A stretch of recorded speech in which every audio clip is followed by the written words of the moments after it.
The role of Prana Shakti in Atma Yoga. Welcome. I'm going to share my thoughts based on what I have learned from the Jnani Gurus on the role of Prana Shakti. The reference to the Prana Shakti appears very frequently in all Vedanta, Yoga, and Tantra related texts. Prana Shakti is given various names such as universal consciousness, Shakti, Bindu, Nad, Kriya, Pran, and a few more. These names identify the stages of transformation of the same Shakti. The various names of Shakti denoting the stages of transformation from universal to the limitation of an individual mind-body entity. The Shakti is at once the same and also separate. Let us look at what Nisargadatta Maharaj has to say about the Prana. Maharaj makes use of words such as vital force, life energy, life principle. All these words point toward the Prana or the pranic activity in his discourses. And here are some of his quotes on the Prana.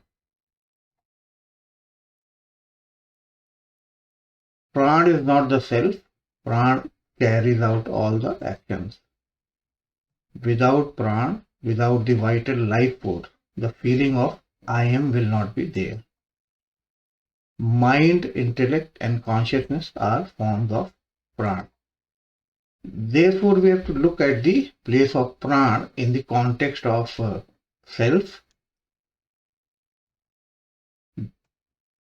the feeling of I am, and the consciousness.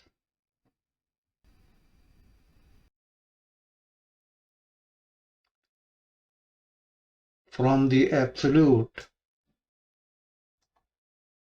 arises the consciousness, and from consciousness arises both the body and also the feeling of I am in the body. Thus we can say the absolute gives rise to consciousness, and from the consciousness both entities are take shape, the prana and the body. Maharaj says without prana, without the vital life force, the feeling of I am will not be there. So this underlines the deep relationship between the prana and the body.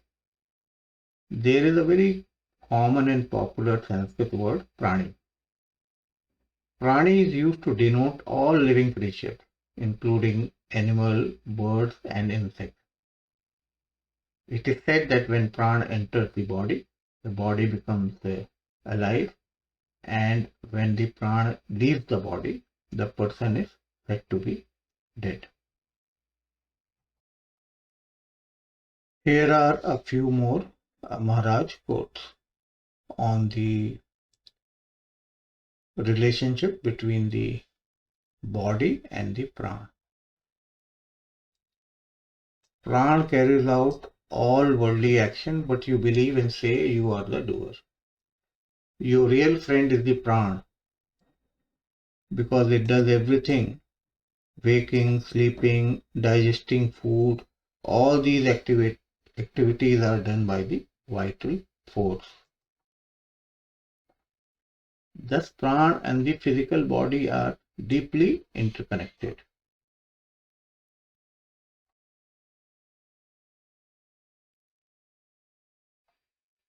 The prana and the physical body tend to influence each other. The pranic activity is expressed through the organs of a physical body.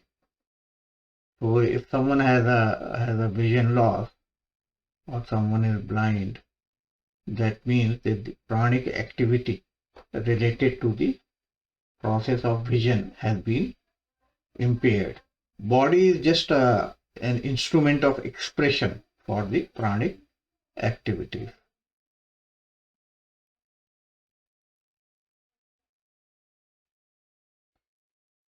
According to the Jnani Gurus, a specific pranic movement that in the physical body is experienced in the Brahmarandra.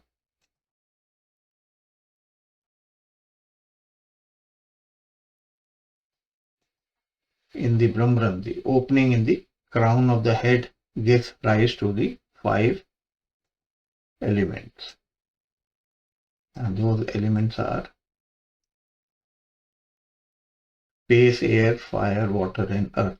And the functionality of hearing, touch, seeing, taste, and smell is associated with these 5 elements. The play of the element is responsible for all kinds of feelings, emotions, and experiences. For example, the activity, the pranic activity in the earth element gives rise to various feelings such as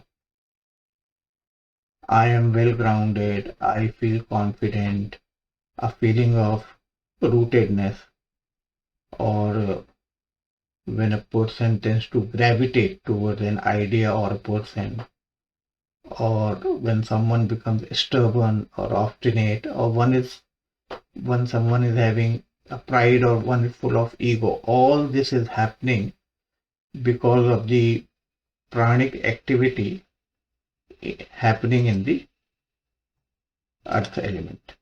And when there is a lack of this activity, the pranic activity, when it is lacking in its activity in the earth area or in the earth element, then a person will be having these kind of feelings, lacking in self-esteem, feeling insignificant, feeling ungrounded, or feeling vulnerable. So all the feelings and emotions are generated by the pranic activity in all these elements.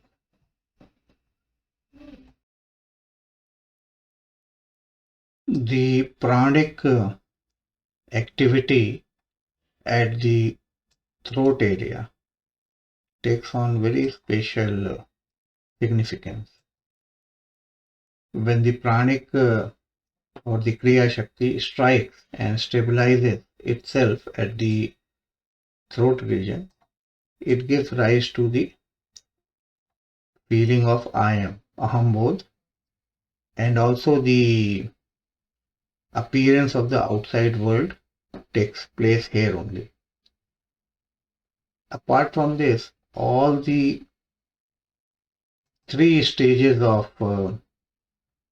waking, sleeping, and deep sleep are experienced due to the pranic activity at the throat area only. Now, one important thing is that the Aham bodh that happens because of the pranic activity at the throat area is not some fixed center. It is a process. So Aham bodh, the feeling of I am, is a kriya. It is a process, and that process is generated by the pranic activity at the throat region. And I am is not some fixed center in the body. Similarly, a sense of akar also takes place at this region, the throat region. Akar is a Sanskrit word that basically means the shape, structure, or the form. So when the pranic activity or the kriya, when it strikes the throat region and stabilizes there, then only the outside world is manifested in the consciousness of a person. And at the time of the deep sleep, the pranic activity is very dimmed. Thus, the sense of body, the sense of I am, and the outside world all disappears, as in the deep sleep. At the time of a deep meditation or the Samadhi stage, the sense of I am disappears, the sense of having a body disappears, and also the outside world disappears. But at this time, the pranic activity is made to rise up from the throat, center towards the Sahasrara, the crown of the head. Therefore, this particular activity generates the sense of body, outside world, and the swapna, sushupti, and jagran, that is the deep sleep, the dream, and the waking stage. But when the pranic activity is made to rise up from the throat, then the experience of the Samadhi happens.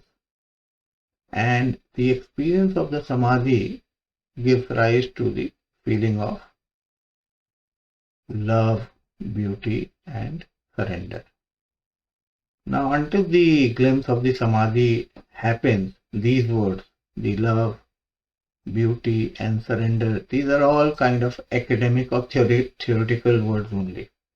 Unless and until a person goes through the experience of Samadhi, he or she will never understand what exactly is meant by love, beauty, and surrender. Therefore, the Jnani Gurus, they give some techniques so that a person can have this kind of an experience of Samadhi. And one of the very popular techniques is the Namajap, or the name recitation. This is usually given by the Jnani Guru, and it is one such technique that helps channelize the Pranic Shakti to rise up, resulting in Samadhi experience. This helps the sadhak or the seeker to understand what surrender truly means. So let me now end this session with a quote from Maharaj.